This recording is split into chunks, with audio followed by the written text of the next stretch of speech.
We have three files to address this morning regarding Elizabeth May Conway. File number 24847 alleges on or about March 12th that you stole property that belonged to Walmart worth more than $200. That's a misdemeanor punishable by up to a year in jail and a fine of up to $2,000.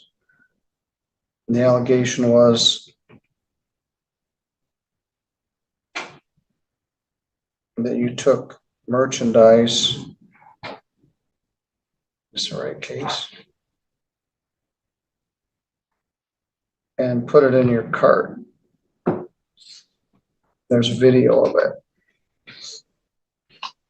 The next case is 24843SM, another retail fraud at Walmart.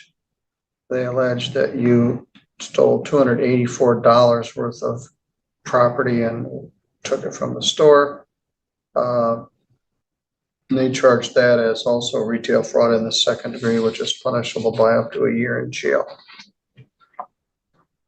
The third count is March 18th. They allege you were at the Walmart store and that you stole, I think, a mattress that was worth more than $200. And that's also charged as a retail fraud in the third degree. That's also on video. You had missed some court dates. There was a bench warrant for your arrest. You got arrested in August, and I had you placed in custody and set the matter for pretrials today on all three cases. I understand there's some other things going on here. First of all, Mr. Truckee, was there a plea offer in this case? There was an offer to 2 counts of second degree retail fraud or 1 count of first degree. Which would be a felony. Correct. Plea offer, 2 counts retail fraud, second, which would be concurrent, or 1 count of retail fraud first, felony. All right, Ms. Conway, I understand that you're not happy with Mr. Truckee as your attorney.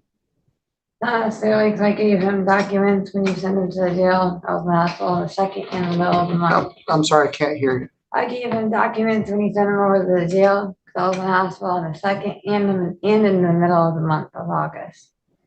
So I wouldn't have failed to appear otherwise. All right. So, but his job was for you to do an emergency PR bond. Yes, He didn't and do none of it. I said in the well, jail, getting he could have in the jail. jumped up and down and screamed and yelled and pleaded on his knees for a PR bond, and I wouldn't have given you one. Okay. You have a history of not showing up. You got multiple addresses, a Sturgis address. I don't even know where you are.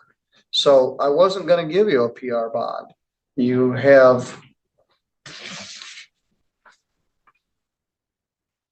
$1,204 of unpaid other fines and costs, including an open a drinking driving case, another retail fraud, 2 disturbing the pieces, and allowing another to violate the motor vehicle code. You are a mess, and I'm watching you disintegrate before my eyes. I first met you in 2022 or so, and when you came here from the east side. And I grew up here actually with my mom, the Bingaman family. That's my mom. I guess you told me that before, yes, but I was raised in a split family, Conway Bingaman. So yes, I've been growing up on each side, Constantine and the east side. So, but I don't appreciate the insult because that's the first time I met you was in 2022. Remember I had a baby? Yes. Yes, I was 6 months. Well, I'm not trying to be unkind. Same kind of circumstances going on right now, except for your jail staff. I just had to write a statement to the police on. All right, but Okay. you And I'm are, also a victim of this county right now. The state trooper Bowers on. well, you are killing yourself. No, they're trying to, Well, not me all counting. right, well, let's back up to these 3 retail fraud charges. They've offered to dismiss 1 of them if you plead to 2 of them. You've got 28 days in jail. You've got previous fines and costs that you don't have the ability to pay on. I don't know where your address is. All three of these things are on video. They recognize you every time you come in the store. On one of them, you allegedly stole a mattress and they found the mattress. So it's not Mr. Truckey's fault that you couldn't get out on a PR bond. That was on me. You're entitled to a PR bond in a misdemeanor case after 28 days. You've been in jail for 28 days.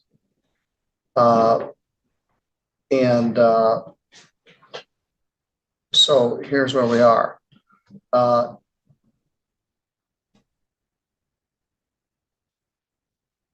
irony of this, if you plead not guilty, I have no choice but to let you out of jail.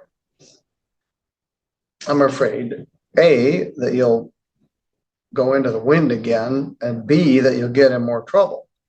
But if you plead guilty to these charges, I'm going to set everything for sentencing and try to take care of your other cases. What would you like to do here today? I'd like to be out of jail. Yeah, I'm sure you do. Where will you go? Probably to a hotel room, likely. Well, why did you tell the police you lived in Goodrich or you lived in I never told Pontiac? them I lived in Goodrich. They don't know. I don't know what they're talking about. I lived in Goodrich like 5 years ago. Like 6 years, when they were delivering me a subpoena for a Jacob Roger Turner. They wanted to know where I lived. I lived out in Goodrich then. That was a long time ago. My daughter is almost 2 now. That was a long time ago. I haven't lived in Goodrich in a long time. That's when I moved out of White Pigeon. Remember when I lived in White Pigeon? And Yes. I got a disturbing the peace charge and I missed court for that, so I was quite guilty, got out on a PR, or no, whatever it was. Yes, you did. Yeah, All right. Yeah. Well, I know that you went out of jail, and I guess I don't have any choice in the matter.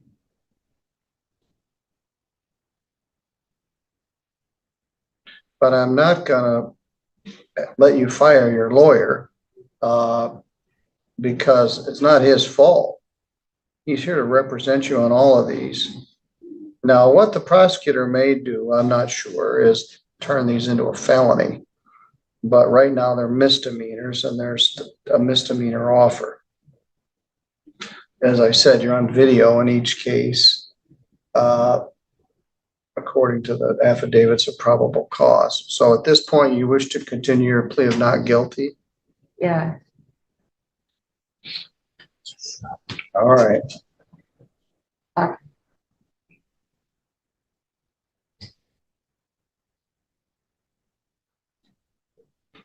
I do not release Attorney Truckee. He's doing fine here.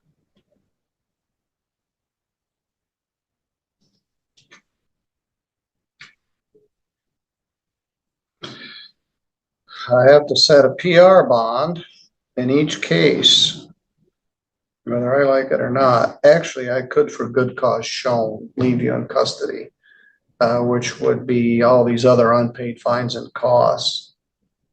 But, and even the fact that you habitually don't show up when you're supposed to. There is a escape valve on the 28-day bond rule if the judge finds good cause to leave the bond. I know when I get out today, I got money I could pay, come right before. Well, I don't want you to do any of that yet. I want you to hold on to your money. I want you to find a place to live. Right. But let me just be frank. There is jail in your future. You've got 3 of these retail fraud charges. They're trying, if you want a trial on each one of them, I guess you can have a trial on each one of them. They're each punishable by up to a year in jail. If you do that, the prosecutor is probably going to turn it into a felony. If we're going to try these, we might as well try just one. But at this point, we'll set a last pretrial and maybe we can resolve it at that time. What I would really like to do is when I do a sentence, resolve all this other stuff.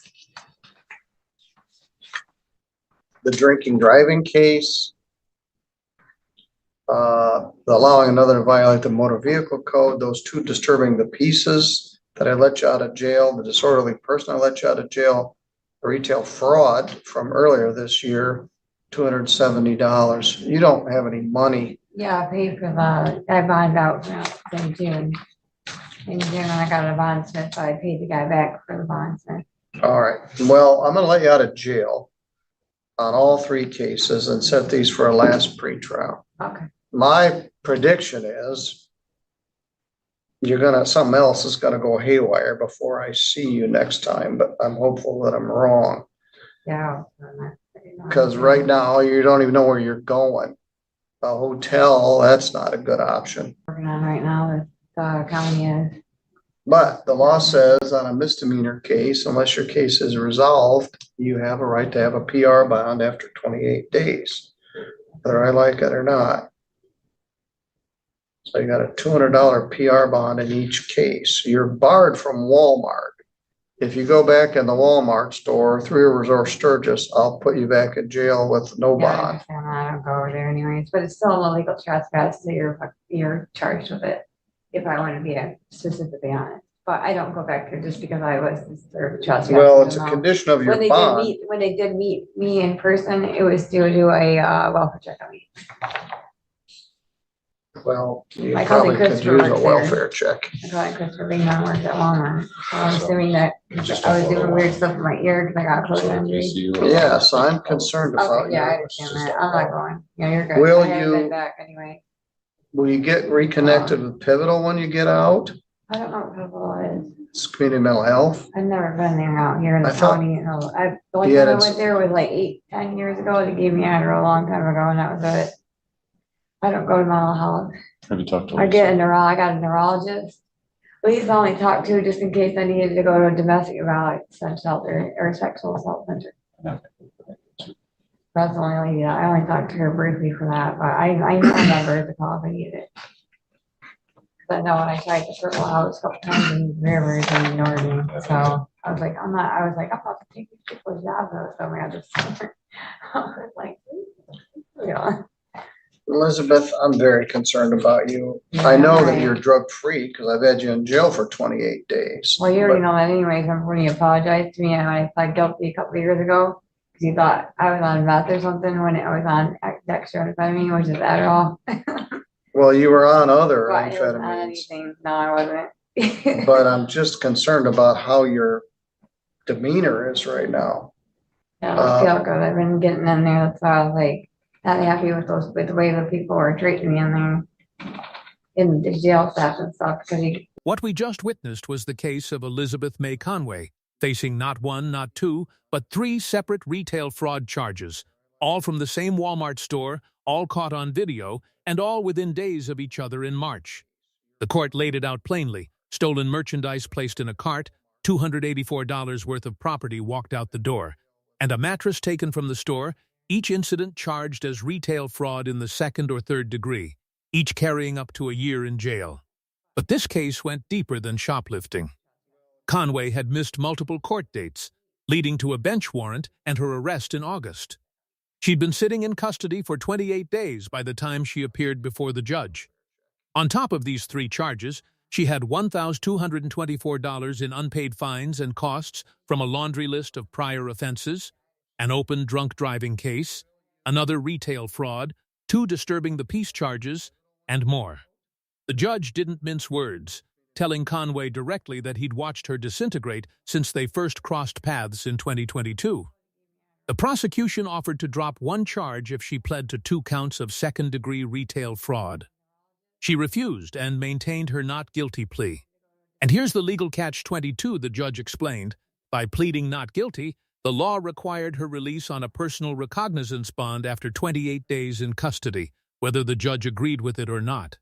So she walked out on a $200 PR bond in each case, barred from Walmart, with the judge openly predicting something would go haywire before her next court date. This is a case that raises real questions about repeat offenders, mental health, and the limits of what the court system can do when someone is spiraling. The judge saw it. He said it. And yet, the law tied his hands. If you found this case as eye-opening as we did, hit that like button, drop your thoughts in the comments, and subscribe for more real courtroom breakdowns, because justice never gets old.